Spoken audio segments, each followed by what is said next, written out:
Здравствуйте, дорогие друзья! Меня зовут Александр, и мы с вами находимся в Московском музее космонавтики. Именно здесь я вам расскажу, как наши ракеты попадают в космос. А расскажу я вам на примере ракеты-носителя «Восток». Именно на таких ракетах в космос летали наши первые 6 космонавтов. В нашем музее находится макет такой ракеты, и здесь вы видите его в разрезе. И на самом верху ракеты находится корабль вместе с нашими космонавтами. А под кораблем находятся баки для топлива. Синий бак – это жидкий кислород, а желтый бак – это керосин. А еще ниже видите двигатели. Двигатели баки для топлива называются правильно ступени, и всего их 3. Вот первая ступень, космонавты первую ступень называют морковками, и всего их 4. Вторая ступень самая высокая, а третья ступень самая маленькая находится прямо под кораблем.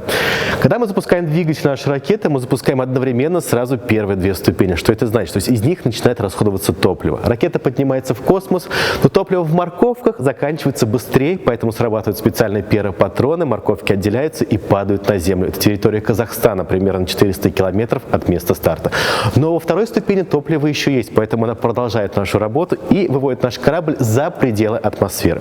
Когда вы проходите атмосферу, также кораблю и ракете помогает обтекатель. Но как только атмосферу преодолели, обтекатель раскрывается и он дальше отделяется. Третья ступень придаст скорость нашему космическому кораблю вокруг Земли. Это первая космическая скорость 7,9 километра в 1 секунду, после чего она также отделяется. И получается, до космоса мы летим всего лишь 9 минут. За 9 минут большой конструкции ракеты-носителя ничего не остается. Остается только космический корабль, который доставит космонавтов на Международную космическую станцию. В лучшем случае мы летим 6 часов. Но раньше мы умели это делать только за 48 часов. И как же космонавты летят на орбитальную станцию, я вам расскажу на примере космического корабля «Союз», на котором, между прочим, мы летаем в космос с 1967 года по сей день. И не только наши космонавты летают в космос на «Союзе», а космонавты всего мира приходят к выводу, что наш «Союз» самый надежный и летает на нашем космическом корабле.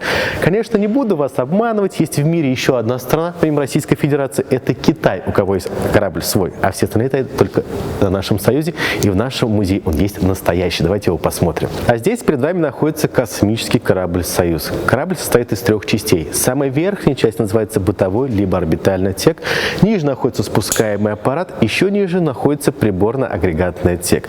Во время взлета наши космонавты находятся именно в этой части космического корабля, точнее 3 космонавта находятся в своих специальных креслах. А во время взлета, как вы помните, корабль находится на самом верху ракеты. Ракета унесет корабль за 9 минут в космос, а дальше космонавты в лучшем случае летят 6 часов до орбитальной станции. 3 космонавтам до орбитальной станции 6 часов будет лететь некомфортно здесь. Здесь очень мало места.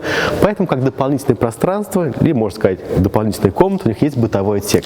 Они открывают люк, переходят в бытовой отсек и ждут стыковки с Международной космической станцией. На станции наши космонавты сегодня живут примерно около 6 месяцев без возвращения на Землю.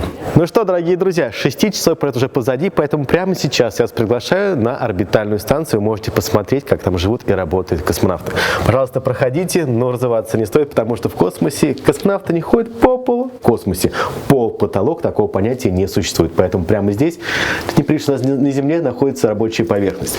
Космонавты спят в космосе не как мы сами, кровати, диване, матрасе, а спят наши космонавты в специальных спальных мешках. Посмотрите, здесь находится каюта космонавта, и именно в каюте находится спальный мешок. Но космонавты, помните, не спят стоя. Они, когда летают, просто залезают в мешок, а мешок заранее прикреплен к поверхности, закрывают молнию, обязательно надевают на лицо специальную сеточку и спокойно засыпают. Также здесь видите ассоциационное устройство для наших космонавтов. Это специально отдельная комната на орбитальной станции. Также здесь видите рабочую поверхность космонавта, точнее рабочую зону. Отсюда велось управление всей станции и стыковка космическими кораблями. За рабочей поверхностью как раз вы видите тот самый стыковочный модуль, куда пристыковывались космические корабли. А здесь перед вами находится обеденная зона наших космонавтов, космический стол с едой и специальный стол. Но посмотрите, как я нахожусь на этом стуле. Не спинка назад, как мы привыкли это делать на Земле, а спинкой вперед. И посмотрите, мои ноги крепятся за счет спинки, и космонавты в невесомости от этого не разлетают.